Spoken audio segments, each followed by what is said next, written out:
সৃষ্টি যদি মানুহক সুখী কৰে, মোৰ সপোনবোৰ কিয় আধৰুৱা হৈ পৰে?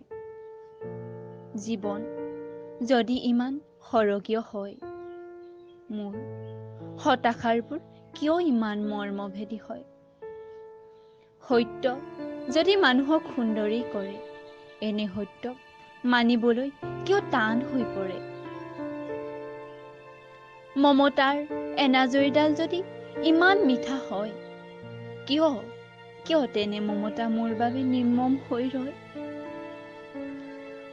জীয়াই থকাটো যদি মোৰ বাবে প্ৰশ্ন হয়, আধৰুৱা মৃত্যু যদি গভীৰ প্ৰশ্ন উত্তৰ হয়, আনৰ মমতাবোৰ যদি ভাঙি ছাৰ খাৰ হয়, বিষাদৰ কঠিনতাৰ দৰে মোৰ জীৱন হয়, তথাপি যেন ঢুকি নাপালে মোৰ আধৰুৱা সপোন।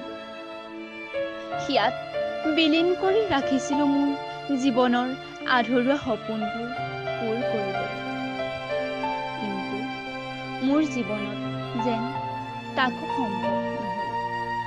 ভাঙি গল মোৰ হিয়াৰ বিনখনি, ছিঙি গল সৰু সৰু তাঁৰ। বিচাৰিছো মোৰ সেই বিনখনি পাওঁ যদি মোৰ মৰমৰ শৈশৱ কাল। ৰৈ গল অৱশেষত সপোনৰ জংকাৰ।